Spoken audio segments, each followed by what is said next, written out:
నమస్తే. సుమన్ టీవీ సగర్వంగా నిర్మిస్తున్నటువంటి కార్యక్రమం పద్మవ్యూహం.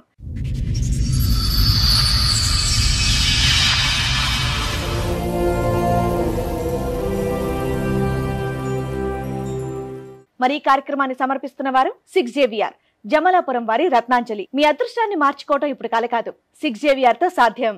ఆడపిల్లకు పెళ్లి లేనివి, బాబుకు కూడా పెళ్ళి అయింది, తర్వాత కొన్ని కారణాల వల్ల విడాకులైనవి. మీ అబ్బాయి వయసు ఎంత ఉంటుందండి? అమ్మాయి డిగ్రీ ఫస్ట్ ఇయర్ అంటున్నారు కదా. ఇప్పుడు 33 సంవత్సరాలు, 34.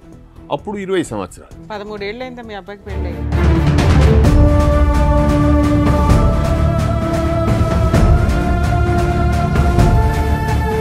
రెండో పెళ్లికి 20 సంవత్సరాలు అయితే మరి ఫస్ట్ మ్యారేజ్ ఎన్ని సంవత్సరాలు అప్పుడు చేశారు? అదే మేడం, 20 సంవత్సరాలు అప్పుడు చేసినాం. అప్పుడు ఫస్ట్ మ్యారేజ్ 20 సంవత్సరాలు, రెండో మ్యారేజ్ ఎన్ని సంవత్సరాలకి? రెండో మ్యారేజ్ 4 సంవత్సరాలకి.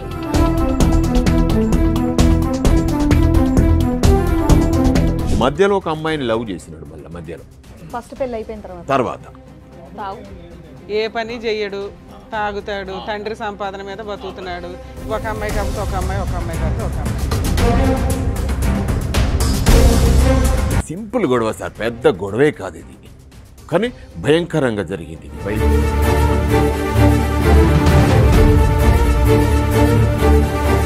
నాకు అందరికి టీ తాగుతాను, నువ్వు పని చేయొద్దన్న కదా, మళ్ళీ ఎందుకు చేస్తున్నావు అని ఎవరన్నారు? నేను మీ కోడల్ని? నా కోడల్ని. మా కొడుకు ఇటు కూర్చున్నాడు, మా మనవడు ఇక్కడ ఉన్నాడు, మా భార్య అక్కడ ఉన్నది. టీ కప్పు కూడా సర్దవద్దన్నారా డాక్టర్?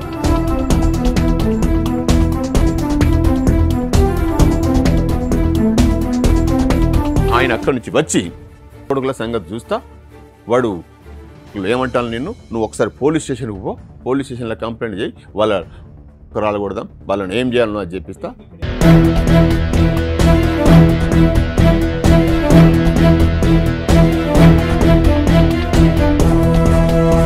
మా మామ రమ్మంటాడు, మా అత్తమ్మ కూడా మా మామ బెడ్రూమ్లోకి పోమంటది, మా భర్త కూడా మా డాడీ దగ్గరికి పో.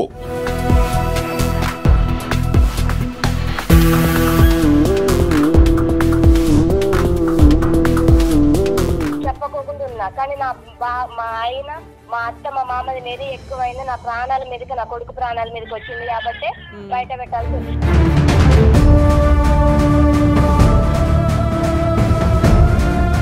మరి రెండో ప్రెగ్నెన్సీ ఎందుకు తెచ్చుకున్నా? ఒక్క నిమిషం నాన్న, కరెక్టే నువ్వు మాట్లాడుతుంది. ఇట్లాంటి హీనమైన కల్చర్ని మేము కూడా యాక్సెప్ట్ చెయ్యము.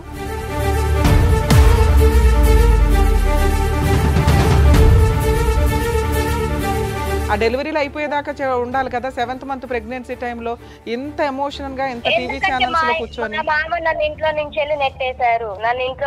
వాళ్ళు ఇంట్లో నుంచి నెట్టకపోతే నువ్వు ఆ హెరాస్మెంట్ భరిస్తూనే ఉండేదానివి.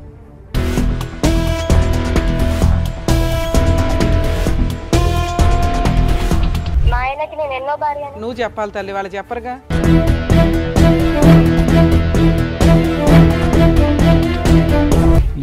ఏం అడుగుతావు? మీరు ఎలా అడుగుతున్నారు? అమ్మాయిని రమ్మని చెప్పి మీ ఇంటికి మళ్ళీ మానభంగం చేశాడు మా మామ అని చెప్తాడు. రెడీయా మీరు ఆ కేసు ఫేస్ చేయడానికి?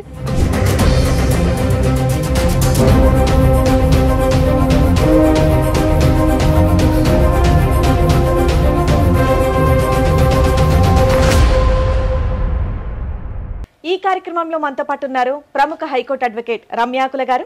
నమస్తే మేడం. నమస్తే. ప్రముఖ సైకియాట్రిస్ట్ డాక్టర్ కళ్యాణ్ చక్రవర్తి గారు. నమస్తే సార్. ప్లీజ్ కూర్చోండి. కూర్చోండి madam. Sir, madam Maruti Prasad గారని మనం కాల్ చేసి మనల్ని అప్రోచ్ అయ్యారు, బట్ ఆయన రాలేకపోయారనమాట. అంటే 2 times మన వరకు రావడం జరిగింది, బట్ షూటింగ్ వల్ల మనకు డిలే అవ్వటం ఇలా ఉండడం వల్ల ఈ రోజు ఏదో ఆయనకు అర్జెంట్ వర్క్ ఉందని వాళ్ళ పేరెంట్స్ వాళ్ళ ఇష్యూ చెప్పుకోవడానికి ఇక్కడ వరకు వచ్చారు. సో మారుతి ప్రసాద్ గారి ఫాదర్ సత్యనారాయణ గారు అండ్ అలాగే వాళ్ళ మదర్ రాధా గారు. సో వాళ్ళ ఇష్యూ ఏంటో ఒకసారి కనుక్కుందాం. నమస్తే అండి. నమస్తే అమ్మా, చెప్పండి సార్, ఎక్కడి నుంచి వస్తున్నారు? సార్ మేము మంతని, పెద్దపల్లి డిస్టిక్ మంతనిలో ఉంటాం. సింగరేణిలో ఉద్యోగం చేశాను మేడం, రిటైర్మెంట్ అయినా ప్రస్తుతానికి ఇప్పుడు వ్యవసాయం చేస్తున్నాం.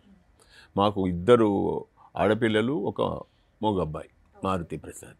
ఆడపిల్లకు పెళ్ళి లేనివి, బాబుకు కూడా పెళ్ళి అయింది, తర్వాత కొన్ని కారణాల వల్ల విడాకులైనవి అయింది మేడం. విడాకులైన తర్వాత మళ్ళీ మేము మ్యారేజ్ బ్యూరోలకు అక్కడ వాళ్ళకి వీళ్ళకి చెప్పంగానే ఖమ్మం గురించి మాకు పలానా కాడ అమ్మాయి ఉంది, ఆ అమ్మాయికి ఇంతకుముందు పెళ్ళయింది, ఒక అమ్మాయి కూడా ఉంది పాప, ఉన్నది, మీకు ఇష్టమైతే ఒకసారి వచ్చి చూసుకోండి. సో అమ్మాయికి కూడా పెళ్ళి అయ్యి విడాకులైంది. చనిపోయింది, భర్త చనిపోయింది. భర్త చనిపోయాడు. చనిపోతే ఒక పాప ఉన్నది. ప్రసాద్ మొదటి పెళ్లిలో ఏంటి సార్ సమస్య? ఎందుకు విడాకులైంది? ఆమె పెళ్ళైన ఎంతకాలం విడాకులైంది? విడాకులైన కొద్ది రోజులకే పెళ్ళైంది. ఏంటి సమస్య ఏంటి? వాళ్ళు మా చుట్టాల అమ్మాయినే ఇచ్చిండ్రు. వాళ్ళు అప్పుడు చుట్టాల అమ్మాయినే ఇస్తే అప్పుడు యూనివర్సిటీ తేడా ఉన్నది. వాళ్ళదొక జిల్లా, మాదొక జిల్లా. అది మంచిర్యాల, మాది కరీంనగర్ జిల్లా. ఆ శాతవాహన యూనివర్సిటీ, ఉస్మానియా యూనివర్సిటీ అని ఆ డిస్టిక్లనే చదవాల్సి వచ్చింది. ఆమె డిగ్రీ ఫస్ట్ ఇయర్లో పెళ్లి చేసుకున్నారు. నేను పై చదువుల కోసం ఈయన కొద్దిగా డ్రింక్ చేస్తాడు మా బాబు. అప్పటి నుండి కూడా డ్రింక్ అలవాటు, తాగడం చేస్తాడు మీ అబ్బాయి. మా బాబు అప్పుడు సింగరేణిలో కాంట్రాక్ట్ లైసెన్స్ తీసుకున్నాడు, కానీ కాంట్రాక్ట్ ఇప్పటి వరకు ఆయన ఎప్పుడు చేయలేదు. నేనే ఉద్యోగం చేసేది. మామూలుగా మాకు పెద్ద అలవాట్లు ఏమి లేవు కాబట్టి జీవనం గడిచేది. మేము ఇంత చేసుకొని ఓ ఇల్లు కట్టుకున్నాం. తర్వాత ఈ ఖమ్మం అమ్మాయి దగ్గరికి పలానానగా మేము ముగ్గురం పోయినాం, చూసుకున్నాం. సరే అని వాళ్ళకు నచ్చింది. సరే అని. మీ అబ్బాయి వయసు ఎంత ఉంటుందండి? అమ్మాయి డిగ్రీ ఫస్ట్ ఇయర్ అంటున్నారు కదా. ఇప్పుడు 33 సంవత్సరాలు, 34. టైంకి అప్పుడు 20 సంవత్సరాలు. 13 ఏళ్ళు అయిందా మీ అబ్బాయికి పెళ్ళి? రెండో పెళ్లికి 20 సంవత్సరాలు అయితే మరి ఫస్ట్ మ్యారేజ్ ఎన్ని సంవత్సరాలు అప్పుడు చేశారు? అదే మేడం, 20 సంవత్సరాలు అప్పుడు చేసినాం. అప్పుడు ఫస్ట్ మ్యారేజ్ 20 సంవత్సరాలు. రెండో మ్యారేజ్ ఎన్ని సంవత్సరాలకి? రెండో మ్యారేజ్ 4 సంవత్సరాలు. రైట్. మధ్యలో ఒక అమ్మాయిని లవ్ చేసినాడు. మళ్ళీ మధ్యలో ఫస్ట్ పెళ్లి అయిపోయిన తర్వాత మరి ఆ అమ్మాయి ఏమైంది? ఆ అమ్మాయి వాళ్ళ ఫాదర్కి ఉద్యోగం అంటే వాళ్ళ ముగ్గురు ఆడపిల్లలు, వాళ్ళ ముగ్గురు అక్క చెల్లెళ్ళు అయితే ఈయనకు ఉద్యోగం ఇస్తా అని చెప్పి కొంతమంది, లేదు ఇంకో అల్లునికి ఉద్యోగం ఇవ్వాలని ఈ డిస్కస్లో గొడవ అయ్యి లవ్ ఫెయిల్యూర్ అయిపోయింది. అయిపోయిన తర్వాత ఖమ్మం అమ్మాయి దగ్గర. మీరు మొదటి పెళ్లి నుంచి ఇప్పటి వరకు మీ అబ్బాయి తాగుతూనే ఉన్నాడా? తాగుడు మధ్యలో బంద్ చేయలేదు సార్. బంద్ చేయలేదు అంటే తాగుతూనే ఉంటాడు మామూలుగా. ఏ పని చెయ్యడు, తాగుతాడు, తండ్రి సంపాదన మీద బతుకుతాడు. ఒక అమ్మాయి కాకపోతే ఒక అమ్మాయి, ఒక అమ్మాయి కాకపోతే ఒక అమ్మాయి. ఇవి మాత్రం వాస్తవాలు నిజాయితీగా ఒప్పుకుంటున్నారు. కొంచెం నిజంగా మా అబ్బాయి కదా దాచి పెడదాం అనేటువంటి దాచి పెడితే ఇప్పుడు నేను మళ్ళీ మీ దగ్గర చెప్పుకో న్యాయం అడగాలి సార్. మాకు వ్యసనం ఉందనేది పరిష్కారం మిమ్మల్ని అడగాలి. ఏ వయసు నుంచి ఉందండి? 20 సంవత్సరాలకే మొదటి పెళ్ళి అన్నారు కదా, అప్పటి నుంచే తాగుతున్నారు? అప్పటి నుండి తాగుతారు మేడం. అంతకు ముందు నుండి. ఏం చదువుకున్నాడు మీ అబ్బాయి? మా అబ్బాయి 10వ తరగతి పాస్ కావడానికి నానా తప్పలబడి 10వ తరగతి పాస్ చేయించను. ఇది ల్యాబ్ టెక్నీషియన్ ఇంటర్మీడియట్ అది చేస్తే వెళ్ళలేదు. ఇక అప్పటి నుండి ఆయన అలవాట్లు ఆయనకు, మా అలవాట్లు నేను ఉద్యోగం చేసుకోవాలని నేను. కష్టం మీ అబ్బాయితోట మీ కోడలతోట? ఇప్పుడు వచ్చింది మొదటి నుంచి మా అబ్బాయితోని, ఇవ్వాలని మాత్రం మా కోడలతోని. ఓకే, అంత వన్ డేలో ఏం ట్విస్ట్ జరిగింది? 3 years బ్యాక్ పెళ్లి దగ్గర నుంచి చెప్పండి ఏమైంది? అయితే మేము ఖమ్మం పోయి చూసి వచ్చిన తర్వాత 3 లక్షల రూపాయలు కట్నం మాట్లాడుకున్నాం. మీరు ఎంత బంగారం పెడతారు అని అంటే మాకేం తక్కువేం లేదు, ఉద్యోగం చేస్తున్నాం, ఇంతో అంత ఉన్నది, పెద్ద ఇల్లు ఉన్నది, కిరాయిలు వస్తే అవి పర్వాలేదు. ఇంత నేను రిటైర్ అయిన తర్వాత వచ్చిన పైసలతో పొలాలు కొనుక్కున్నాం. 15 ఎకరాల వరకు కొనుక్కున్నాం సార్. 15 ఎకరాల పొలం ఉంది, ఒక 2 పెద్ద ఇండ్లు ఉన్నాయి. మంత్రిలో ఒకటి ఉన్నది, గోదావరి. ఇదంతా నేను సంపాదించుకున్నాను సార్. మా అమ్మ నాన్న, మా తల్లిదండ్రి ఆస్తి కూడా నేను తీసుకోలేదు. మా బ్రదర్స్కు వాళ్ళు కొంత తీసుకున్నారు, కొంత వాళ్ళ దగ్గర ఉన్నది కూడా గంతట్నే ఉండేవాళ్ళు. అయిన తర్వాత మేము ఈ అమ్మాయిని పెళ్లి చేసుకునేటప్పుడు మీరు ఎంత పెడతారంటే, పర్వాలేదా ఎంత అడిగినంటే వాళ్ళు 6 తులాలు మేము అడిగిళ్ళు. 6 కాదు, ఇంకో తులం ఎక్కువైనా పర్వాలేదు, మా ఇంట్లోనే ఉంటుంది కదా అని చెప్పి 8 తులాలు ఏమో పెట్టినాం. అక్కడనే వరంగల్నే కొన్నాం, అయిపోయింది. అది తీసుకున్నాం. పెళ్ళి జరిగింది. పెళ్ళి అయిన తర్వాత ప్రెగ్నెన్సీ అయింది, ఒక బాబు. ఈ 3 yearsలో వచ్చిన 2వ సంవత్సరంలోనే మళ్ళీ బాబు అయిన తర్వాత నేనేం చెప్పినా, నాన్న మనకు వారసుడు వచ్చిండు, ఈ దీంట్లో నుంచి ఒక 2 ఎకరాలు ఇక అంతా నా మీద ఉంటే ఇది ఈ రైతు బంధు కూడా వస్తలేదు, చేస్తావా అంటే, సరే డాడీ మరి చెయ్యి, మరి ఎక్కడైనా ఒకటి చేద్దాము అని అనుకున్నాం. ఈ అనుకున్న క్రమంలో మళ్ళీ అట్లనే ఈయనకు ఆధార్ కార్డు కావాలి కదా, ఈ ఆధార్ పుట్టిన మా మనవనికి ఆధార్ కార్డు రావడానికి 5-6 నెలలు పట్టింది. ఈ 5-6 నెలల్లో మళ్ళొక ప్రెగ్నెన్సీ కన్ఫామ్ అయింది. అరే ప్రెగ్నెన్సీ కన్ఫామ్ అయింది కదా, మరి చెరొక 2 ఎకరాలు చేస్తే అయిపోతుంది, ఇదంతా వ్యవహారం ఎందుకు ఇప్పుడు మళ్ళీ ఎందుకంటే సరే అనుకున్నాం. 4వ నెల, 5వ నెల, 6వ నెల, 8వ నెల, 7వ నెల వరకు వచ్చింది. 7వ నెలకు వచ్చి రాగానే వీళ్ళు ఏం చేసినారు, హాస్పిటల్ పోయినారు. సింపుల్ గొడవ సార్, పెద్ద గొడవే కాదు ఇది, కానీ భయంకరంగా జరిగింది ఇది. ఇప్పుడైతే కళ్ళకు నీళ్ళు వస్తున్నాయి చేస్తుంటే భయంకరంగా వ్యవహారం. 7వ నెలకి ఏమైంది, వీళ్ళు హాస్పిటల్ పోయిన తర్వాత జనరల్గా డాక్టర్లు ఏం చేస్తారు, గైనకాలజిస్ట్ మీరు రెస్ట్ తీసుకోవాలమ్మా. సరే వీళ్ళు వచ్చి రెస్ట్ తీసుకోవాలన్నట అని మా భార్యతోని, మా భార్య, నా కొడుకు, మా మనవడు అందరూ అడగట్లేకుంటాం చెప్పిళ్ళు. నేను కూడా విన్న తర్వాత సర్లే పొద్దున మాట్లాడదాము, ఇప్పుడు ఎందుకు, నేను ఎటో పోయి వచ్చిన, సాయంత్రం పొలం దగ్గరికి పోయి వచ్చిన, ఇవేంటంటే పొద్దున 6 గంటలకు లేచి నేను ఉయ్యాలలో కూర్చున్నా, అన్ననే పండుకుంటా, అక్కడనే కూర్చుంటా, అట్లనే కూర్చోండి. ఈమె మా కోడలు లేచి ఊడ్చుకుంటూ వస్తుంది. రాత్రి అన్నమాట నాకు గుర్తున్నది, నేను సాయంత్రం అన్నది, నేను రెస్ట్ తీసుకోవాలన్నారు కదమ్మా, నువ్వు ఊడవకు, అత్తమ్మే ఊడుస్తుంది, వంట చేస్తుంది, మీ రూమ్లోకి పంపిస్తుంది, నువ్వు పని చేయొద్దు. ఎందుకు అంటే కొద్దిగా వ్యంగ్యంగానే మాట్లాడినాయి. ఎందుకు మాట్లాడాల్సి వచ్చింది అంటే అసలు మా ఇంట్లో పని ఏమి లేదు, ఇల్లు ఊడవడమే పని, ఇంకో పని ఏం లేదు. బయట పాపం ఏమేం చేస్తుంది, వంట చేసుకొని తింటాం. ఇక బయటి పనులన్నీ నేనే చేస్తాను, కూరగాయలు తెచ్చుడు కానీ, పొలం దగ్గరికి పోవుడు కానీ, ఇతరత్ర బయటి పనులన్నీ నేనే చేస్తాను. ఇక మా బాబు కూడా ఇంట్లోనే ఉంటాడు, ఆయన ఏం పని చేయడు, ఎవ్వరేం పని చేయరు ఇంట్లో. ఒకరిని నేను బయట పనులు చేస్తా, ఈమెమో ఇంట్లో పని ప్లస్ వంట చేస్తాను. టీ పెట్టింది ఈమె, టీ నాకు అందరికి టీ తాగుతాను, నువ్వు పని చేయొద్దన్న కదా, మళ్ళీ ఎందుకు చేస్తున్నావు అని ఎవరన్నారు? నేను మీ కోడల్ని? నా కోడల్ని. మా కొడుకు ఇటు కూర్చున్నాడు, మా మనవడు ఇక్కడ ఉన్నాడు, మా భార్య అక్కడ ఉన్నది. టీ కప్పు కూడా సర్దవద్దన్నారా డాక్టర్? వాళ్ళు అనలేదు, నేను అంటున్నా, మీరు అంత కేరింగ్గా ఊడు వద్దన్నా. కొద్దిగా కోపం వచ్చింది నాకు, అసలు మన ఇంట్లో పని ఏముందమ్మా, అసలు పనే లేదు, నేను నువ్వు అప్పుడే నచ్చు కదా, నాకేం పని లేదు అని ఇంటెన్షన్ నాది. మన ఇంట్లో పని లేదు కదా, మేము రెస్టే సార్ అంటే అయిపోయేది. అనగానే ఆమెకు కళ్ళకు నీళ్ళు వచ్చినాయి, ఏడుస్తున్నది. అవును, మరి మామగారు కోడల్ని వ్యంగ్యంగా అంటే డెఫినెట్గా ఏడుస్తా. అరే ఏడిచేమంటది, నేను మా అమ్మకు ఫోన్ చేస్తా ఉన్నది. సరే చేయమ్మా, ఫోన్ ఇయ్యరా నాన్న అని మా కొడుకుతో చెప్పిన, వాడు ఫోన్ ఇచ్చిండు. లేదు ఆమె ఫోన్తోనే చేస్తా అన్నది, ఆమె నీ ఫోన్తోనే చేసుకోవాలి. ఫోన్ మాట్లాడంగా వాళ్ళ అమ్మ సర్ది చెప్తాంది. ఏందే ఇంత పొద్దున లొల్లి, ఏదో కలుపుకొని పోవాలి, ఏదన్నా ఉంటే సర్దుకొని పోవాలి, నువ్వు అట్లా ఉన్న మనిషివి, ఇప్పుడు అనవసరమైనటువంటి ఇదే తతంగం ఎందుకు చేస్తాను చెప్పి మీ కోడలికి సర్ది చెప్పింది, వాళ్ళ సర్ది చెప్తాంది మా అయ్యపురాలు. చెప్పిన తర్వాత ఇక అయిపోయిన తర్వాత వీళ్ళ అన్న మంచంలోకి లేచి వచ్చిండో లేకపోతే వాడు ఎక్కడో 6 గంటలకి కదా, ఆయన అక్కడి నుంచి వచ్చి కొడుకుల సంగతి చూస్తా, వాడు ఏమంటాను నువ్వు ఒకసారి పోలీస్ స్టేషన్కి పో, పోలీస్ స్టేషన్లో కంప్లైంట్ చేయి, వాళ్ళ రాలకూడదాం, వాళ్ళని ఏం చేయాలనో అది చెప్పిస్తా. ఇక్కడ ఏంటి అంత సీనే ఉంది, ఇక్కడ లేదు సార్. అక్కడ నుంచి ఫోన్లో ఈమె ఏడుస్తున్నది కాబట్టి అక్కడ ఏమనిపించిందో ఆయన ఏదో జరిగి, ఇప్పుడు ఈ కళ్ళ ముంగట కనబడితేనేమో ఏం కనబడదు, ఈమె ఫోన్లో ఏడుస్తున్నది. సరే, వాళ్ళిద్దరు రిలేషన్ ఎలా ఉండిందండి మొగుడు పిల్లలది? అప్పటి వరకు బాగా గొడవలు లాంటివి లేవు. సో మీ మధ్య కూడా ఎటువంటి డిస్టర్బెన్సెస్ ఎక్కడ ఏమీ లేదు, అత్త మామయ్య కోడలు అందరం మంచిగా వ్యంగ్యంగా అనాల్సిన అవసరం ఏమొచ్చిందండి? నీకు అసలు పని ఎక్కడిది, నీకు అసలు ఆయన ఎట్లా అంటే ఇంత అవుతుంది అనుకోలేదు మేడం. నేను ఎంత పెద్ద రాదాంతం ఇక్కడ దాకా వస్తుంది, సంవత్సరం గడుస్తుంది, ఇదంతా ఇంత పెద్ద ఇష్యూ అవుతుంది అనుకోలేదు. జరిగింది అనగానే ఏమేం చేసింది, వెళ్ళిపోతుంది. నువ్వు పోలీస్ స్టేషన్ పోతా, బయటికి నడువు అని చెప్పి నాకు కోపం వచ్చింది. మా అల్లుడు వాళ్ళ అన్నగాడు తిట్టంగానే నాకు కూడా కోపం వచ్చింది, బీపీ అయింది. నువ్వు పోలీస్ స్టేషన్ దాకా నడువు అని చెప్పి 20 సార్లు అన్నాను. 20 సార్లు అనగానే ఏమే పోలీస్ స్టేషన్ పోయింది. మా మనవడు ఇంట్లో ఉన్నాడు, అందరూ ఇక్కడ ఉన్నాడు. నడువు అవతల నడువు, నువ్వు నన్ను మనాల్సిన మాట కాదు కదా ఇది, ఏమంది వాళ్ళ అన్న మాట, నువ్వు నడువు అని చెప్పి. ఈమె వచ్చేమన్నది, నన్ను ఊకుంచితే నా మెదడు ఊకోలేదు. ఊకుంటూ పక్కదరకు అది పోని, ఎక్కడ కాకపోతుందో ఏం చేస్తుందో చేయని, ఏదన్నా చేసుకొని పో, నన్ను అంత మాట అనాల్సిన అవసరం లేదు. వాళ్ళ అన్న, ఒక్క నిమిషం గురుగారు, వాళ్ళ అన్న మాట కోపం వచ్చిందా? ఈ అమ్మాయి ఈ మాత్రం ఇష్యూకి ఫోన్ ఎత్తి వాళ్ళ అన్న మాటకే కోపం వచ్చింది.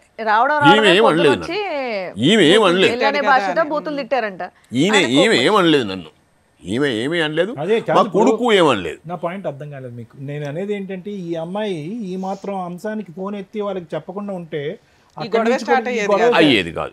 సుఖంగా సంతోషంగా ఉన్న ఇంట్లో ఏదో మా మామ ఏదో హెరాస్ చేస్తున్నట్టుగా అని చెప్పేటప్పటికి వాళ్ళు చూడనటువంటి సన్నివేశాన్ని వాళ్ళు ఊహించుకుని ఇక్కడ ఏదో రాత్రి రంపాలు పెడుతున్నారని చెప్పి పోలీస్ స్టేషన్ అని మాట ఎత్తాడు.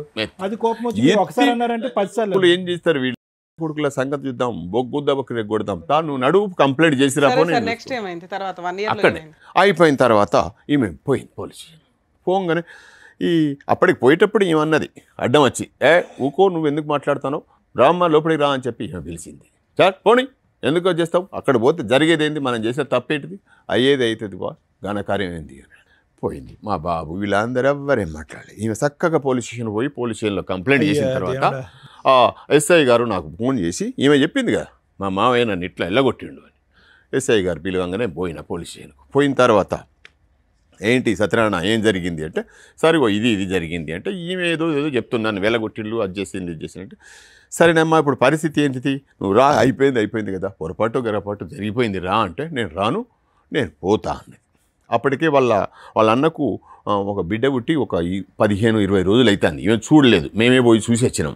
ఎందుకంటే ఈమె ప్రెగ్నెంట్ ఏదో 6 నెలలు 7 నెలలు అట్లా ఇప్పుడు పోవద్దు అనే దాని మీద ఈమె పోలేదు. ఆ ఆలోచన కూడా ఉండవచ్చు, పోయి రాని అని నేను అనుకున్నా, మేము అందరం అనుకున్నాం అదేమాట.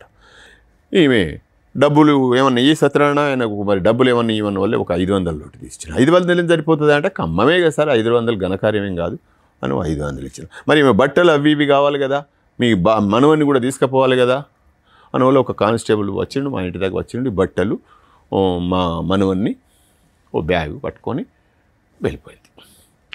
వద్దమ్మా అని చెప్పినాం, వినలే. అయిన తర్వాత అక్కడ పోయిన తర్వాత వీళ్ళు ఏం చేసిండ్రు, మహిళా పోలీస్ స్టేషన్కు, సఖీ పోలీస్ స్టేషన్కు ఇవి ఏది ప్రెగ్నెన్సీ టైంలో వీళ్ళు కంప్లైంట్ చేసిన తర్వాత ఈయన ఏం చేసిండు, ఇప్పుడు మా బాబు అసలు ప్రాబ్లం నా ఇంట్లో ప్రాబ్లం ఉంది మాకు ఏంది, ఈయనే మందు తాగడం.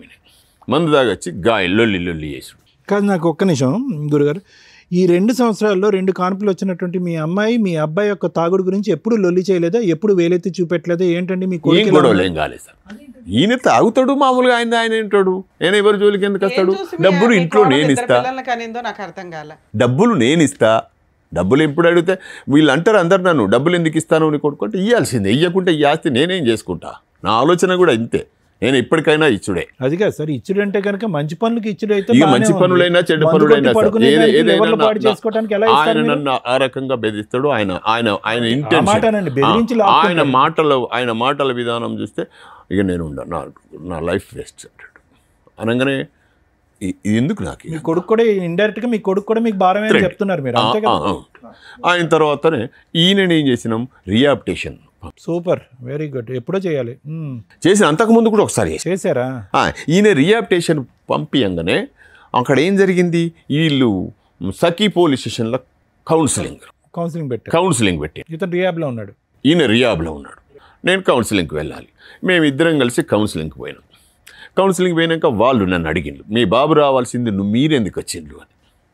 సరిగా ఆయన పరిస్థితి మంచిగా లేడు, హాస్పిటల్లో ఉన్నాడు, నేను వచ్చినా ఏదన్నా ఉంటే మేము మాట్లాడతాం. ఇంకెక్కడికైనా మీ అబ్బాయి తరపున మీరే రిప్రజెంటేషన్. నేనే సరిగా ఇప్పుడు కూడా రావాల్సిందని కారణం కూడా అదే. ఇప్పుడు ఆయన రాకపోవడానికి, ఆయన ఇప్పుడు మాలలో ఉన్నాడు కానీ ఆయన మాట అంటే మాటనే. ఇది ఎన్నోసారి మాల వేసుకోవటం స్వామి అతను? ఈయన 4 ఆ 4-5 సార్లే తాగుడు ఆపటం ఈ 15-20 సంవత్సరాలు అంతే. హనుమాన్ మాల వేస్తాడు, మిగతా టైం అంతా దుర్గమాత మాల వేస్తాడు. చెప్పండి, మీరు చెప్పింది బాగుంది. ఇవన్నీ కౌన్సిలింగ్ కి మీరు వెళ్ళారు, మేమిద్దరం వెళ్ళిన తర్వాత ఇక వాళ్ళు మన మాట ఎందుకు చేస్తారు అంతా, ఇక వాళ్ళు లేదు మీరు ఆయనే రావాలి అది అంటే, సరేనమ్మా మీరు ఇట్లా అనుకుంటే అట్లా, మీకు నష్టం అయితే జరుగుతుంది, మీకే జరుగుతుంది నష్టం, ఇబ్బంది పడతారు, అటువంటిది కానిచ్చుకోకండి, ఇప్పటికైనా మంచిదే రండి. ఆయన ఎక్కడున్నాడు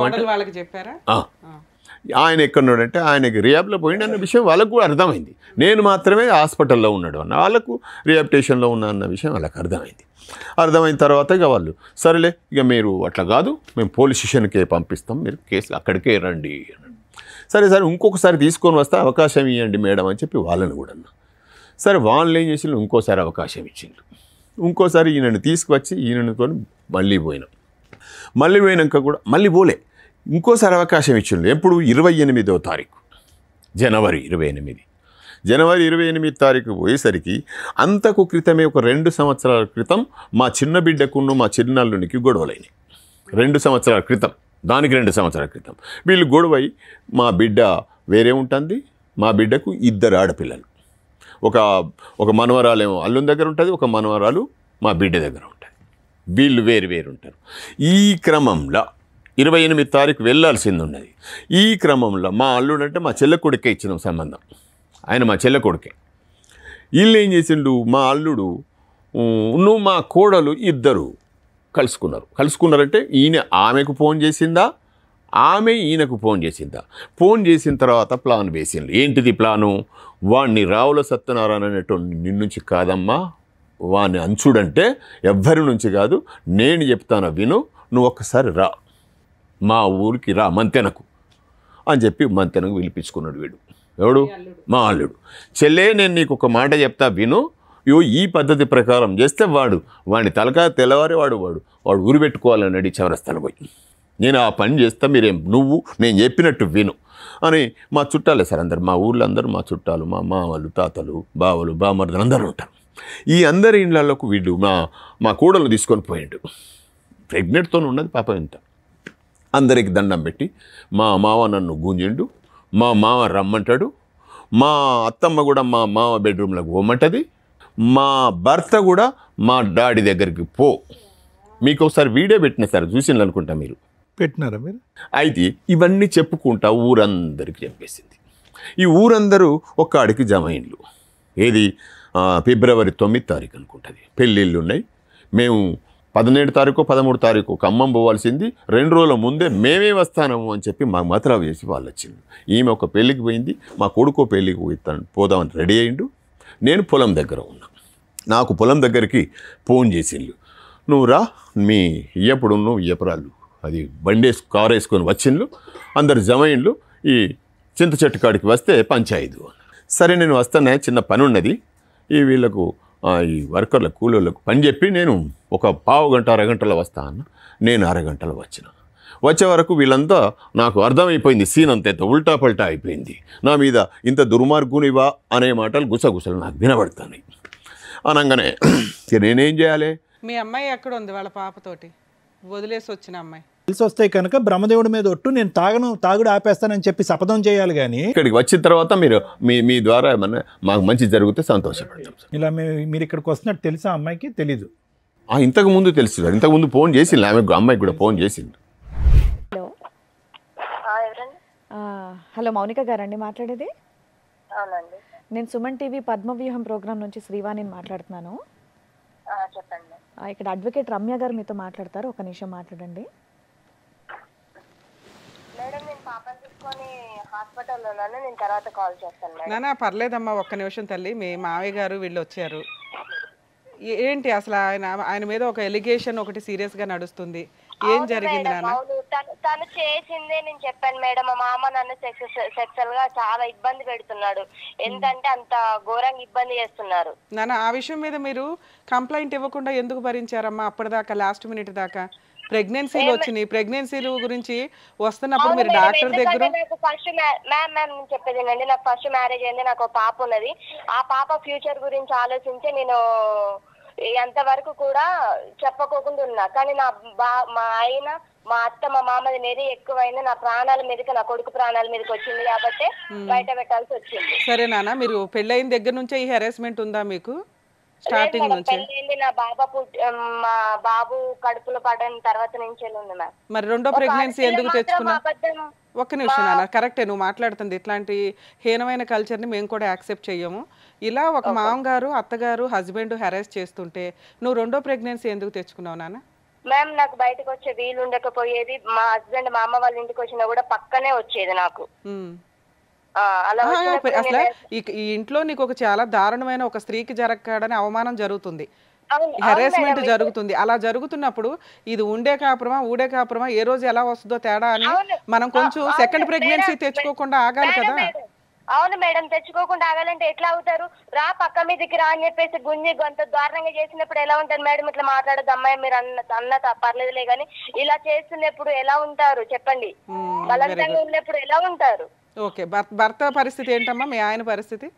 మా ఆయన మార్నింగ్ లేస్తే తాగడమే పని మేడం. అంత తాగుబోతూ ఇంత హెరాస్మెంట్ ఉన్న కేసులో నిన్ను ఆల్రెడీ ఇంకో పిల్లోడు, ఫస్ట్ పిల్లోడు చిన్న పిల్లాడు అంటే సెకండ్ బాబు, నీ బాబు సెకండ్ బాబు, నీకు చిన్న పిల్లోడు ఉండగా అబ్బాయి మంచం మీదకి వచ్చి తాగొచ్చి లాక్కెళ్ళిపోతుంటే నువ్వు హెరాస్మెంట్ కేసులు కానీ ఏమీ వేయలేదా? అంతకుముందు ఫస్ట్ మ్యారేజ్లో నీకు లీగాలిటీ తెలుసు, కేసులు వేస్తే ఏం జరుగుతుందో తెలుసు. ఎందుకు ఇంత హెరాస్మెంట్ ఎందుకు భరించావు నాన్న? ఎందుకు భరించానంటే నేను కాంప్రమైజ్ అయ్యా జీవితంగా మేడం. మరి కాంప్రమైజ్ ఆ డెలివరీలు అయిపోయేదాకా ఉండాలి కదా. 7th month ప్రెగ్నెన్సీ టైంలో ఇంత ఎమోషనల్ గా ఎంత టీవీ ఛానల్స్ లో కూర్చొని మామ నన్ను ఇంట్లో నుంచి వెళ్ళి నెట్టేశారు. నన్ను ఇంట్లో నుంచి వాళ్ళు ఇంట్లో నుంచి నెట్టకపోతే నువ్వు హెరాస్మెంట్ భరిస్తూనే ఉండేదానివి. వాళ్ళ ఇంట్లో నుంచి నెట్టేసి నిన్ను సేవ్ చేశారు ఒక రకంగా. అయితే లేకపోతే ఏ రోజుకి ఏం జరిగేదో కదా తల్లి. అయితే ఒకటి మేడం, మీరు మీడియా నుంచి ఇట్లా మాట్లాడడం కాదు, మా ఊరికి వచ్చి మా ఊరు మధ్యలో పంచాయతీ పెట్టి మాట్లాడండి మేడం, ఓకేనా? అమ్మా నిన్నేం అనట్లేదమ్మా. ఇప్పుడు మీ మామగారు ఏమంటున్నారంటే ఇక్కడ మీడియా గురించి మీరు మాట్లాడొద్దమ్మా, ఎందుకంటే మీరు అంతా మీడియాలో కూర్చొని ఆ వీడియోలు మాకు పంపించారు. ఇదేమి సీక్రెట్ ఎపిసోడ్ కాదు మీది. సో కాబట్టి మీ మొహాలు జనాలకు తెలియకుండా ఏమీ లేవు. అలాగే మీ మామగారు కానీ మీ హస్బెండ్ కానీ మీరు కానీ ఇక్కడ మీ తప్పేమీ లేదు. ఎందులో తప్పు ఉంది, ఏం చేయాలి, ప్రాబ్లం సొల్యూషన్ గురించి ఒక ఆలోచన అంతే. ఇక్కడ ఒక ఆడపిల్లకి ఇంత హెరాస్మెంట్ జరిగితే మేము ఊరుకోం తల్లి. అసలు ఇదే మాకు తెలిస్తే నేను ఏం చేయాలో అది చేసేదాన్ని. అవునా కాదా? దానికి మేడం మీడియాలో ఎలా మాట్లాడకండి అనడం కాదు. ఒక నిమిషం మేడం, మా మామ మీద ఎన్ని హెరాస్మెంట్ కేసులు ఉన్నాయి ఒక్కసారి చూస్తారా? మా మామ చెప్పునా? అందుకే ఇప్పుడు ఆయన చెప్పింది మేము నమ్మలేకే నీకు ఫోన్ చేసాం. నువ్వన్నా నిజం చెప్తావు ఏం జరిగిందని. ఇప్పుడు కొన్ని చెప్పావు, ఇంకేమున్నాయి చెప్పునానా? మ్యామ్ మా మామ అదే కండక్టర్ ని గాని గుంజితే అది గాని కేసు ఉంది. మొన్న మా ఇంటి పక్కన మాకు గోదావరికండ ఇల్లు ఉంది, ఆ ఇల్లు గురించి కూడా కేసు ఉంది. సరే అవి సివిల్ కేసులు ఆస్తిగదాలు ఎక్కడన్నా ఉంటే నాన్న. సరే ఇప్పుడు మీ మామగారు కానీ మీ హస్బెండ్ కానీ ఏమడుగుతున్నారంటే నా మనవడు నా మనవరాలు అక్కడ ఉన్నారండి, కోడలు ఇంటికి వస్తే మాకు సంతోషమే, తన కండిషన్స్ ఏంటో చెప్తే మేము అవన్నీ కేసులు క్లోజ్ చేసుకుని అందరం హ్యాపీగా ఉండడానికి చూస్తాం, లేదా వాళ్ళిద్దరూ బయట ఉన్నా పర్వాలేదు.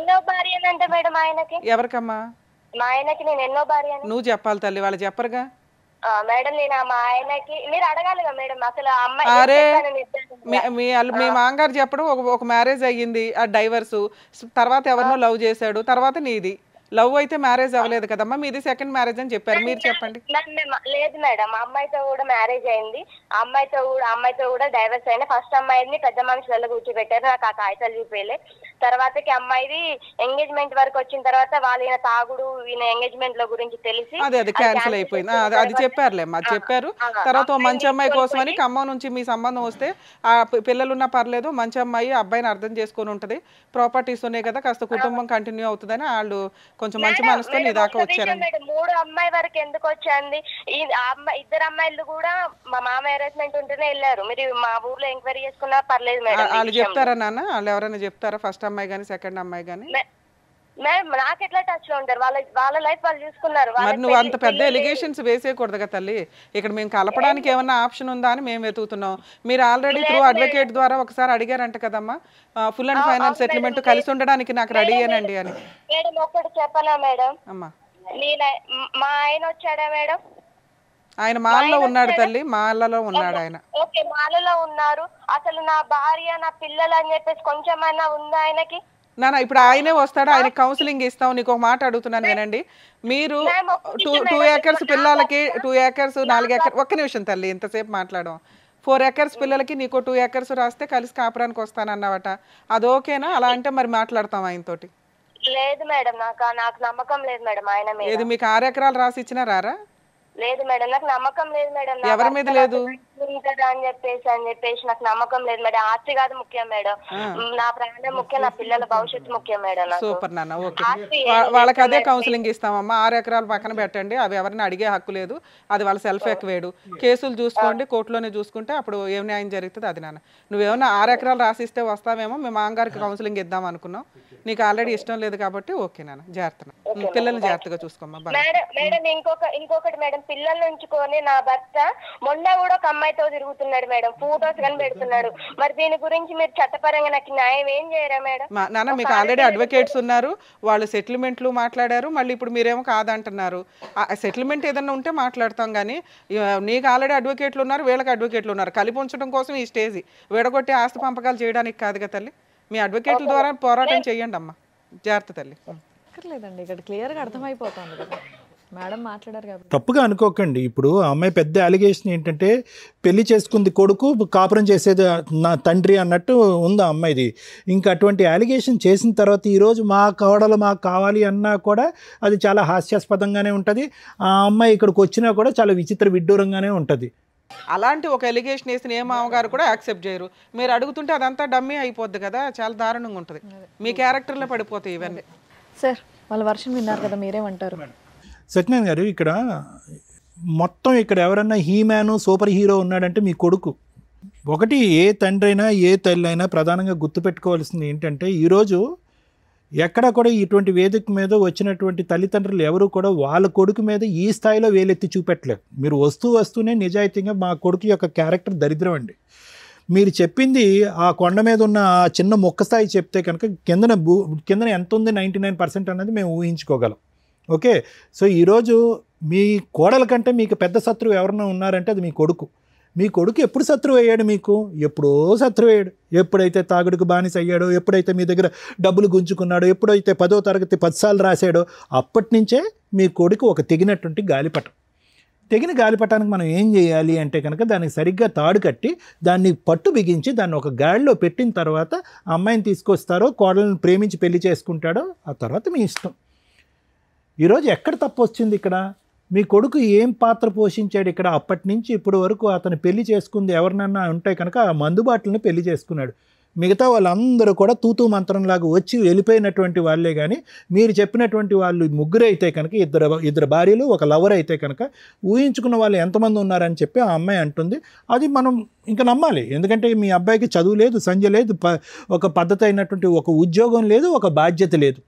ఇవన్నీ ఏమీ చేయనటువంటి అబ్బాయికి ఈరోజు మీరు ఇక్కడ నోరు లేదు, ఈ తల్లికి నోరు లేదు. ఎందుకంటే కొడుకుని దారిలో పెట్టుకోలేకపోయింది. ఇద్దరు ఆడపిల్లలు ఉన్నారు కాబట్టి, మూడోవాడు కొడుకు కాబట్టి, అరే తై అంటే సై అంటే సైరా, తందన అంటే తందనారా అని చెప్పి, నీ తాగుడికి డబ్బులు కావాలని చెప్పి ఫ్రీగా మీరిద్దరు ఏటీఎం మెషిన్ లాగా అతని తాగుడిని పోషించి పెద్ద చేసి ఈరోజు ఈ పరిస్థితి వరకు తీసుకొచ్చారు. ఇక్కడ ఇంకొక మాటే లేదు. ఇప్పుడు ఏమైంది? మీరు ఫస్ట్ ఆఫ్ ఆల్ మీరు చేయవలసింది ఏంటంటే ఆ అబ్బాయిలో ఒక నిలకడతనం నేర్పించాలి, ఒక ఆలోచన శైలి పెంపొందించాలి, అవసరమైతే 10 సంవత్సరాలు రీహాబిలిటేషన్లో పెట్టాలి, ఇంకో దారిని వెళ్ళి తాగుడు ఆపించాలి, వ్యక్తిత్వాన్ని డెవలప్ చేయాలి.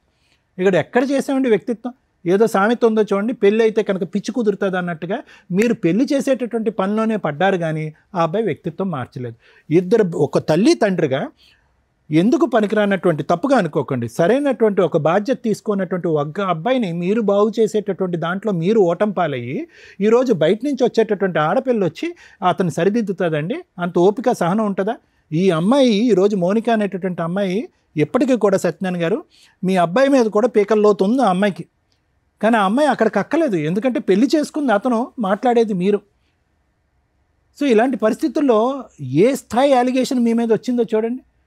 ఆ అమ్మాయి ఏదైనా నాలుగు ఖర్చుకుని ఇప్పుడు ఆ మాట ఈ పబ్లిక్గా ఈ ఫోన్ కాల్లో చెప్పకూడదు అని చెప్పదేమో అని నేను అనుకున్నాను. కానీ ఈరోజు బహిరంగంగా బల్లగుద్ది మళ్ళీ మాట్లాడుతుంది ఆ అమ్మాయి. ఇంకొక మాట కూడా అంది, మీరు ఇచ్చిన ఆఫర్ కూడా నాకు వద్దు అంటుంది ఆ అమ్మాయి. ఈరోజు మీరేమన్నారు? సార్ అక్కడో 2 ఎకరాలు ఇక్కడో 2 ఎకరాలు, ఆ అమ్మాయికి 2 ఎకరాలు అడుగుతుంది కాబట్టి నేను ఆ అమ్మాయికి ఇవ్వను, కానీ మనవరాళ్ళ వరకు ఇస్తానండి, వచ్చి కాపురం చేయమనండి, ఇంట్లో హ్యాపీగా సంతోషంగా చూడాలని మీరు అనుకుంటున్నారు. కానీ ఆ అమ్మాయి ఇప్పటికీ కూడా తన యొక్క ఇంటిగ్రిటీ థ్రెట్, తన యొక్క వ్యక్తిత్వం మీద ఉండేటటువంటి గురి, లేదంటే తన యొక్క ప్రాణాల మీదకు ఉండేటటువంటి భయంతో ఈరోజు మీరు వచ్చేటటువంటి ఆఫర్ కాదు, 6 ఎకరాలు కాదు కదా, మొత్తం 15 ఎకరాలు వచ్చినా కూడా నాకు వద్దు, నాకు అక్కడ సేఫ్టీ లేదని చెప్పి ఆ అమ్మాయి మాట మీద ఆ అమ్మాయి చాలా నిలకడగానే ఉంది. మీరు చెప్పేది ఇప్పుడు ఆ అమ్మాయి చెప్పేది అసలు మ్యాచ్ అవ్వట్లేదు. ఇక్కడ చూడండి, ఎన్ని పంచాయతీలకు మీ అబ్బాయి వెళ్ళాడు, ఎన్ని పంచాయతీలకు మీరు వెళ్ళారు, ప్రతి చోట మేము ఎక్కడ చూడలేదండి. మేము చూడనటువంటిది ఏంటంటే ఇక్కడ వచ్చి కూర్చున్నటువంటి తల్లిదండ్రులు వాళ్ళ కొడుకు యొక్క బానిసమైన తాగుడికి బానిసైనటువంటి కొడుకు యొక్క పాత్రని మార్చుకోలేకపోవటం అనేటటువంటిది ఒక అంశం అయితే కనుక, రెండోది ఏంటంటే కనుక ఇక్కడ మీరు వచ్చి ఎన్ని పంచాయతీలు మీరు అటెండ్ అయ్యి ఉంటారు? ఇక్కడ ఎందుకు ఏ పంచాయతీ కూడా ఎందుకు సక్సెస్ఫుల్ అవ్వట్లేదు అంటే కనుక పెళ్లి చేసుకున్నవాడు మాట్లాడట్లేదు, పెళ్లి చేసుకున్నవాడు తాగుడు ఆపట్లేదు, పెళ్లి చేసుకున్నవాడు బాధ్యత తీసుకోవట్లేదు. అతను తీసుకున్నటువంటి బాధ్యత మీరు తీసుకుని ఇక్కడ పెద్దలుగా ఇక్కడ కూర్చున్నారు. మీరు వర్కౌట్ అవ్వదండి, వర్కౌట్ అవుతుంది. ఇది ఎప్పుడో నువ్వు ఆ అమ్మాయి కేసులు పెట్టినప్పుడు అవునా అంటే ఇక్కడ అన్నిటికంటే బాధ కలిగేది ఏంటంటే కనుక మౌనిక ఎందుకు ఇలా డబుల్ రోల్ ప్లే చేస్తుందో నాకు అర్థం కావట్లేదు. ఆ అమ్మాయి మాటలో స్పీడ్ కనిపిస్తుంది. ఆబ్వియస్లీ తను పడినటువంటి క్షోభ మీరు పడింది. ఈరోజు ఆ అమ్మాయి ఆ మాట అంటే కనుక మీరు అగ్గిలం మీద గుగ్గిలం అవ్వాలి. ఏంటి మీ క్యారెక్టర్ ఇక్కడ పబ్లిక్లో అసాసినేట్ అవుతుంది. మీ క్యారెక్టర్ అంటే చాలాసార్లు నా క్యారెక్టర్ అసాసినేట్ అయ్యింది కాబట్టి ఈరోజు కొత్తగా నాకు అనిపించట్లేదని మీరు అనొచ్చు. కానీ ఈరోజు ఆ అమ్మాయి డబ్బులకి ఆశపడట్లేదు, సేఫ్టీ చూసుకుంటుంది. రెండోది ఏంటంటే పద్ధతిగా ఆ అబ్బాయి మారలేదండి, ఇప్పటికి కూడా తాగుతున్నాడు, వేరే స్త్రీతో కూడా తిరుగుతున్నాడు అనేటటువంటి అంశం ఉంటుంది. అంటే ఆ అమ్మాయి ఉద్దేశం ఏంటంటే మీరు ఆస్తులతో నన్ను కొనలేరు. తాగుడు క్యారెక్టర్ పరంగా అతను అలాగే ఉన్నాడు, క్యారెక్టర్ పరంగా మా మామే ఉన్నాడు, ఏం చూసి ఆ ఇంట్లో 2 పిల్లల్ని తీసుకుని నేను పోవాలి అనే ప్రశ్నే ఆ అమ్మాయి అడుగుతుంది. ఆ అమ్మాయి డబుల్ మాట అని నేను ఎందుకు అంటున్నానంటే, ఇందాక రమ్య మేడం ఒక సాలిడ్ క్వశ్చన్ అడిగారు. అంటే వ్యంగ్యంగా మీ మావ నీతో మాట్లాడి గెటౌట్ అని మా ఇంట్లో అనకపోతే కనుక మా మావ బలవంతం చేస్తున్నాడు నన్ను, మా అత్తగారి దగ్గరుండి మా ఆయన కూడా దగ్గరుండి ఆ గదిలోకి తోస్తుందనే మాట ఎప్పటికీ భరిస్తూనే ఉంటుంది ఆవిడ. అంటే ఏంటి అటువంటి వాతావరణంలో 2 పిల్లలు కన్నావా నువ్వు? నీ భర్తతో 2 పిల్లలు కన్నావా? నీ భర్త క్యారెక్టర్ కరెక్ట్గా లేదు, మీ అమ్మ క్యారెక్టర్ కరెక్ట్గా లేదు, వాళ్ళందరూ కలిపి మీ మాతో కాపురం చేయని చెప్పి బలవంతంగా ఒక పక్క బెడ్రూమ్లోకి తోస్తే అటువంటి వాతావరణంలో నువ్వు ఎల్లకాలం ఉండాలని డిసైడ్ అయిపోయావా? ఈరోజు వ్యంగ్యంగా మీ మామ మాట్లాడేటప్పటికి పబ్లిక్గా వచ్చి ఆ చౌరాస్తా దగ్గర నువ్వు ధర్నా చేస్తావా? అంటే నీ పద్ధతి ఏంటి, నీ ఆలోచన ఏంటి? కేవలం ఏం లేదు, ఒక పెళ్లి చెడిపోయింది కాబట్టి రెండో పెళ్లి కూడా. ఎంత పెళ్లి చెడిపోయినా కూడా అంత అంత అంత అంత దిగజారిపోతాము మనం. ఈరోజు గట్టిగా మాట్లాడుతుంది మౌనిక, గట్టిగా మాట్లాడుతుంది, నిలదీస్తుంది, వేలెత్తి చూపెడుతుంది, నానా విధాలుగా మాట్లాడుతుంది. తాగుబోయేటటువంటి భర్తతో అసలు నువ్వు ఎందుకు కాపురం చేసావు? ఒక వాతావరణంలో మామ యొక్క క్యారెక్టర్ బాగాలేకపోతే కనుక అటువంటి వాతావరణం 2 పిల్లల్ని ఎందుకు కన్నావు? ఈరోజు మామ గెటౌట్ అనేంత వరకు మామ వైపు ఏలెత్తి ఎందుకు చూడలేదు? అంటే 10 సంవత్సరాల తర్వాత మామ గెటౌట్ అంటే కనుక 10 సంవత్సరాల పాటు ఇదే వాతావరణంలో నువ్వు ఉండేదానివా? సో ఈ అమ్మాయి మాటలో కూడా అసలు లాజిక్ లేదు, రీజన్ లేదు. అంటే మీరు రమ్య మేడం అంటుంది, మీరు ఆడపిల్లని అడుగుతారు కానీ ఆ వెనకతలు ఉండేటటువంటి భాగవతం మీకు తెలియదు అంటే కనుక అటువంటి భాగవతంలోనే కదా కర్మ. నువ్వు 3 సంవత్సరాల పాటు కాపురం చేసావు భర్తతో పాటు 2 పిల్లల్ని. ఈరోజు అమ్మాయి యొక్క మనం చిన్న చూపు చేసి చూడట్లేదు. కానీ ఇటువంటి అట్మాస్ఫియర్లో ఈరోజు మళ్ళీ కాంప్రమైజ్ అండి, మళ్ళీ వాళ్ళు కలిసి ఉంటారండి అని చెప్పి అడగటం అనేది హాస్యాస్పదం. ఇక్కడ నెంబర్ 1 మీ అబ్బాయి యొక్క క్యారెక్టర్ బాగాలేదు, నెంబర్ 2 మీ అబ్బాయి యొక్క వ్యసనాలు అసలు బాగాలేదు, నెంబర్ 3 మీ వైపు 1 ఏళ్ళు కాదు 10 ఏళ్ళు మీ వైపు చూపెడుతున్నప్పుడు అటువంటి వాతావరణంలో ఎందుకు వచ్చే అమ్మాయి ఉంటుంది? It's not workable sir. ఈరోజు మీ యొక్క జీవిత కర్తవ్యం ఏంటి అంటే కనుక ఈరోజు మా అబ్బాయికి పెళ్లి చేయటం, ఇంకో అమ్మాయిని తీసుకురావటం, ఆ అమ్మాయితో ఇంకో 2 పిల్లలకి అంటాం కాదు. తక్షణ కర్తవ్యం, జీవిత కర్తవ్యం ఏదన్నా ఉంది అంటే కనుక మీ తల్లిదండ్రులుగా మీ ఇద్దరికి మీ అబ్బాయి కౌన్సిలింగ్ ఇవ్వండి, లేదంటే సరైనటువంటి రిహాబిలిటేషన్ సెంటర్లో పెట్టండి, డి అడిక్షన్ థెరపీ ఇవ్వండి, ట్రీట్మెంట్ ఇవ్వండి. ఆ అబ్బాయిని ఒక మనిషిగా చేయండి, ఒక వ్యక్తిగా మార్చండి. ఈరోజు ఏ దమ్ము ధైర్యంతో ఆ అబ్బాయి ఈరోజు మా భార్య తన బిడ్డను తీసుకుని ఇక్కడికి వస్తే కనుక నేను బతుకుంటాను, లేదంటే తాగి చచ్చిపోతానని. ఇప్పుడు ఆ అబ్బాయి తాగి ప్రత్యేకంగా ఏం చచ్చిపోలేదు, ఈ పాటికే ఆ అబ్బాయి లివర్ కిడ్నీ అన్నీ పాడైపోయి ఉంటాయి. పట్టుమని అతని జీవితంలో 5 నెలలు మించి అతను తాగుడు ఆపలే, నేను చెప్పగలను. అతని జీవితంలో 5 నెలలు మించి ఎప్పుడైతే మాల వేసుకుంటాడో 5 సార్లు మాల వేసుకున్నప్పుడు నెల ఆపుకుంటాడు, అంతే, అంతకు మించి ఆపలే.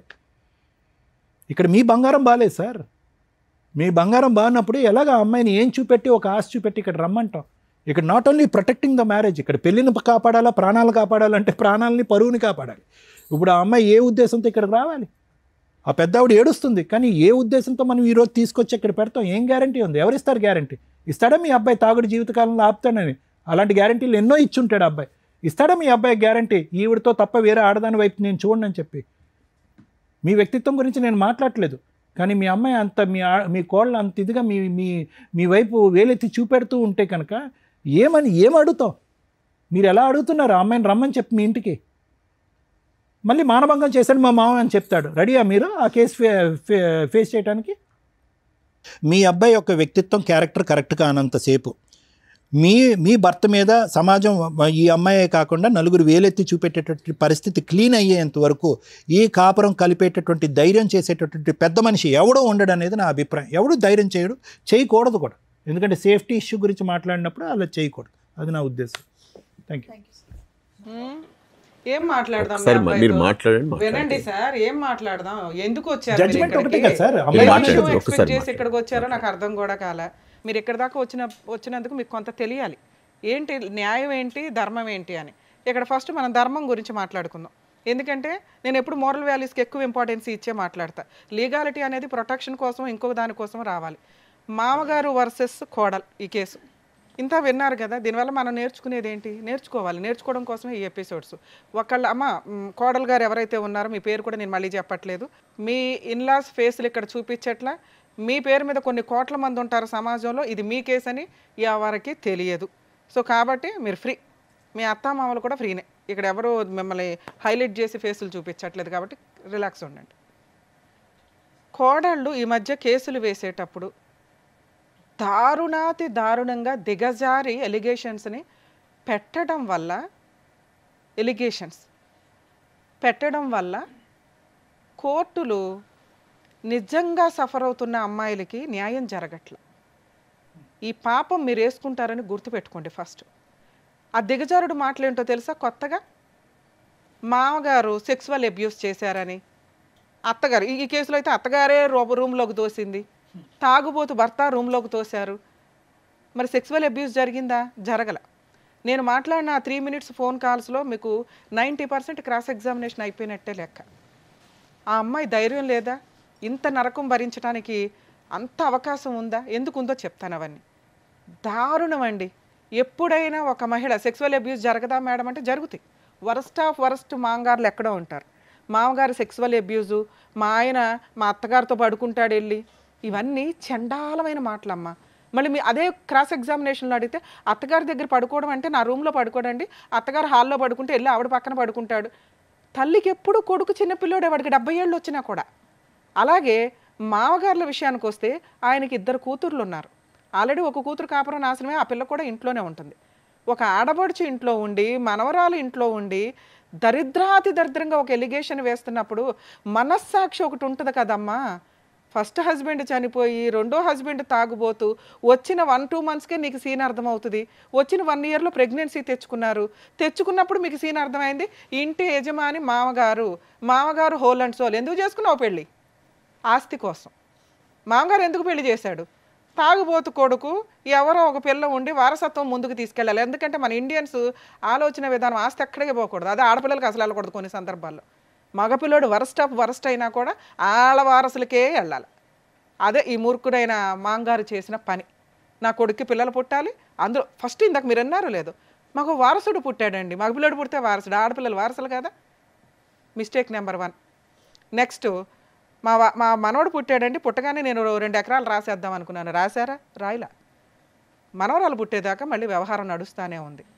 మనవరాలు పుట్టినాక రాద్దాం అనుకున్నానండి. ఇవన్నీ నిజం కాదండి. ఎందుకంటే నిజంగా రాసే వ్యక్తి ఆ 21 days ఫంక్షన్కో లేకపోతే ఆ 1 year కార్యక్రమానికో రాస్తాం. ఈలోపు ఇంకో ప్రెగ్నెన్సీ వచ్చింది. ఇవన్నీ ఎప్పుడు నడుచుంటాయంటే ఈ ఆలోచన విధానాలు పెద్ద మనుషుల పంచాయతీలు టీవీ షోకి వచ్చినాక చెప్తే బాగుంటుంది. ఎందుకంటే వాళ్ళు 6 ఎకరాలు అడిగేశారు కాబట్టి 2 ఎకరాలు మనవాళ్ళకి మనవరాలకి, మన వారసులు అంటే చించేసుకుంటున్నాం కదా, వాళ్ళకి ఇద్దామని ఒక ఇదే తప్ప ఈయనకి ఇచ్చే ఉద్దేశం లేదు. లీగల్గా ఇవ్వటం కుదరదు. ఇది గుర్తుపెట్టుకోండి కోడళ్ళు.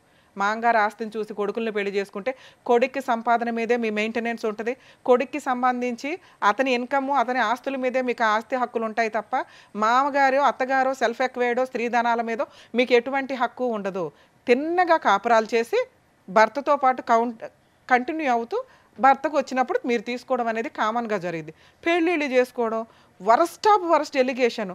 నిజంగా ఏదైనా స్త్రీకి వాళ్ళ మాంగారి దగ్గర నుంచో మా బావల దగ్గర నుంచో మరుదుల దగ్గర నుంచో ఇలాంటి ఒక సెక్సువల్ అబ్యూజ్ జరిగితే తల్లి చెప్పు తీసి కొట్టి బయటికి రండి. ఒక్క సెకండ్ కూడా ఆలోచించొద్దు. మీ క్యారెక్టర్లో పాతాళంలోకి వెళ్ళిపోతాయి. జరుగుతాయి. ఎక్కడో వరస్ట్ కోర్టులో ఒకటి దరిద్రుడు ఎక్కడో ఉంటాడు, వాడు పాపన ఆడిపోతాడు. బయటికి రండి. దీనికంటే సంవత్సరం ఆగి రావడం ఎందుకు? పెళ్ళి అమ్మాయి ఎప్పటి నుంచి జరిగింది నీకు ఈ హెరాస్మెంట్ అంటే ఫస్ట్ బాబు కడుపులో ఉన్న దగ్గర నుంచి. మరి రెండో ప్రెగ్నెన్సీ ఎందుకు తెచ్చుకున్నావు అంటే ప్రిపేర్, కోర్టుకి చెప్పడానికి ప్రిపేర్. జడ్జిలకి తెలియవా? నిజంగా హ్యాట్స్ ఆఫ్ అండి ఫ్యామిలీ కేసులు చేస్తున్న జడ్జెస్ ఎవరైతే ఉన్నారో. ఎందుకంటే ఆ కష్టం ఏంటో మాకు తెలుస్తుంది. ఈ మధ్య ఇంకా వరస్ట్. ఒకప్పుడు ఫ్యామిలీ మ్యాటర్ అంటే ఫ్యామిలీ మ్యాటరే, ఇప్పుడు ఎంత ట్విస్టులు, ఎంత దారుణంగా మాట్లాడుతున్నారు. 2 years ఎవరండి ఒక మామగారు సెక్సువల్ అబ్యూస్ చేయడానికి రెడీ అయిపోతారు. చేయలే, ఒక అదృష్టం ఏంటంటే చేయలే. సెక్సువల్ అబ్యూస్కి రెడీ అవుతూ రూమ్లోకి అత్తగారు వెళ్ళు అని తోస్తూ భర్త కూడా దోస్తాడట.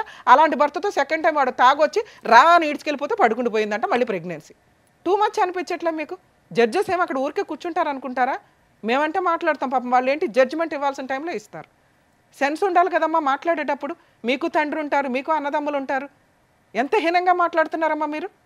ఆయన చెడ్డోడైతే బయటకు వచ్చాయి. లా అండ్ ఆర్డర్ నీకు ఫేవర్గా ఉంటుంది. సెక్సువల్ అబ్యూస్ని ఏ కోర్టు యాక్సెప్ట్ చేయదు. నువ్వు ఆ రోజు చేసే కేసు స్ట్రాంగ్ కేసు. 2 years అనుభవించానండి. నువ్వు ఇంట్లో నుంచి ఎట్లా వెళ్ళావు తల్లి? సెక్సువల్ అబ్యూస్ జరిగినప్పుడు వెళ్ళాలి.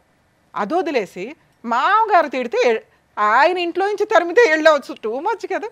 మళ్ళీ సెకండ్ మ్యారేజ్ మేడం, ఇప్పుడేం చేస్తావు? ఇప్పుడు కూడా సెకండ్ మ్యారేజేగా. మేము కలపడానికి ట్రై చేస్తుంటే నువ్వు ఆ ఛాన్స్ కూడా ఇవ్వట్లా. 15 ఎకరాలు కావాలి మనకి కాదా? ఈ ఆస్తి మీ మామగారి స్వార్జితం. మీకు సెకండ్ మ్యారేజ్ సర్దుకోవడం అనేది ఓన్లీ ఆస్తి కోసమే సర్దుకున్నారు తప్ప నిజంగా సెక్సువల్ అబ్యూజ్ని నేనైతే యాక్సెప్ట్ చేయట్లేదు. ఎందుకంటే భూప్రపంచంలో ఏ స్త్రీ కూడా మామగారు ఇట్లాంటి హెరాస్మెంట్ చేస్తే తొక్కుల ఆస్తి కోసం టెంప్ట్ అయ్యారు ఇదయ్యే దరిద్రులు ఎక్కడో ఉంటారు తప్ప మీరు అది కాదు. ఎందుకంటే నేను నమ్ముతున్నా మీ క్యారెక్టర్ని. ఇటువంటి అబ్యూజే జరిగితే ఆస్తి కోసం గంజన్న తినొచ్చు తల్లి, ఆస్తి కోసం క్యారెక్టర్ నమ్మకోవద్దు. అమ్ముకున్నారా మళ్ళీ మాట్లాడద్దు బయటకు వచ్చి. ఎందుకంటే మామగారు అంటే ఒక తండ్రి పాత్రలో ఉంటారు తల్లి. చాలామంది కోడళ్ళు వణికిపోతారు ఇప్పుడు ఈ ఎపిసోడ్ వింటే. మామ నవ్వుతూ దగ్గరికి వచ్చినా వాళ్ళకి భయం వేస్తుంది, అమ్మ అని తలని విన్నా భయం వేస్తుంది. ఎందుకంటే ఆ స్పర్శ యొక్క మీనింగ్ ప్రతి స్త్రీకి తెలుసు. ఏ మగాడు ఏ దృష్టితో చేయేస్తాడు అని. ఆ బేసిక్ సెన్స్ లేకుండా బతకట్లేదుగా. ఆస్తుల కోసం బతికారంటే ఆ పాపాలు మూటగట్టుకోవాల్సిన పరిస్థితి. ఇప్పుడు 3 పిల్లల్ని దగ్గర పెట్టుకొని న్యాయ పోరాటం, 498 డీవీసీ, మెయింటెనెన్స్, ఆస్తుల పార్టీషన్. అలాగే తల్లి సుప్రీంకోర్టు దాకా వెళ్ళొచ్చు ఈ కేసులో. నువ్వు హ్యాపీగా నీ భర్త ఏ పని చేయడు, పనికి మాల తాగిపోతూ ఆయన దగ్గర నుంచి నీకు మెయింటెనెన్స్ కూడా అంతంత మాత్రమే. మరి అత్తమామలు ఇవ్వాలి కదండి అంటే ఎక్కడైనా రీజనబుల్గా ఏదైనా కోర్టు పిల్లల హ్యూమనిటికల్ గ్రౌండ్ మీద ఈయనేదో తెలియక ఇప్పుడు 2 ఎకరాలు 4 ఎకరాలు ఇస్తానన్నాడు కానీ ఆ మాట అనకపోతే ఖచ్చితంగా మెయింటెనెన్స్ కూడా రాదు. అత్తమామల దగ్గర నుంచి వసూలు చేసే రైట్స్ నీకు లేవు. ఇలాంటి ఒక ఎలిగేషన్ వేసిన తర్వాత వాళ్ళే హ్యూమనిటికల్ గ్రౌండ్లో ఇచ్చేవాళ్ళు మీకు. మీరు ఇంత బూతు నెక్స్ట్ పెద్ద మనుషుల పంచాయతీలో ఆయన పరువు తీసేశారు. అర్థమవుతుందా? ఎందుకంటే ఆయన నిజంగా మీకు సెక్సువల్ అబ్యూజ్ చేసి ఉన్న ఈరోజు రమ్య గారు వాయిస్ రేస్ చేయలేకపోతున్నారు. మీరు 2 ఇయర్స్ దాన్ని కంటిన్యూ అవ్వడం వల్ల. మీ మామగారు ఇంట్లో నుంచి బయటికి వెళ్తే మేడం నేను వెళ్ళలేనండి, నేను కేసులు వేయలేనండి, నాకు ఎవరు సపోర్ట్ లేరండి, సెకండ్ మ్యారేజ్ కాబట్టి నిలబెట్టుకున్నానండి అన్న నువ్వు 10 ఛానల్స్ని కూర్చోపెట్టావు, నిరాహార దీక్ష చేసావు. ఈ రోజున 10 కేసులు వేసి కంటిన్యూ అవుతున్నావు. కేసులు వేయడానికి అన్నీ బాగానే ఉంటాయి తల్లి. ఒక 5 ఇయర్స్ ఫైట్ చేయండి. మీకు జరగాల్సిన న్యాయం కోర్టు ద్వారా 100% నడుస్తుంది. రిమైనింగ్ నీ గురించి మంచిగా మాట్లాడితే మీకు అవసరం సెకండ్ మ్యారేజ్ చేసుకున్నారు. ఫస్ట్ కూతురు ఎవరైతే ఫస్ట్ హస్బెండ్ నుంచి అతను చనిపోవడం వల్ల పుట్టిన పాప ఏదైతే ఉందో అమ్మమ్మ తాతయ్యల దగ్గర పెరుగుతున్న సమయంలో ఖచ్చితంగా వీళ్ళు ఒక కండిషన్ పెట్టారు, మా ఇంటికి తీసుకురాము, మాతో పాటు ఉండడం జరగదు అని. అది ఏ స్త్రీ కన్నా పేగుబంధం లాగేస్తూ ఉంటుంది తల్లి. నీకు అటు ఎక్కువ ఇంట్రెస్ట్ ఉంటుంది కామన్గా. గబా గబా ఇక్కడ ఒక 2 పిల్లల కంటే ఇక్కడ నుంచి కొంత ఆస్తి వస్తుంది. ఎప్పుడైనా 10 ఏళ్ళ కన్నా నువ్వు ఈ పంచాయతీ పెట్టేదానివి, ఇప్పుడే కాదు. ఎందుకంటే మీ ఆయన పనికి మనలోడు ఏ తాగుతానే పడి ఉంటాడు ఎక్కడైనా కానీ. నెక్స్ట్ ఆయన పెళ్ళిళ్ళ గురించి అక్రమ సంబంధాల గురించి తెలియక ఆస్తి కోసం మీరు చేసిన ఈ పని ఏదైతే ఉందో మీ క్యారెక్టరే తగ్గిపోయేలాగా ఉంది. మీరు కరెక్టే కాదు అసలు. మీ కోడలు ఆ విషయాన్ని సప్రెస్ చేసింది కాబట్టి ఈ తప్పు జరగలేదు అని మేము నమ్ముతున్నాం.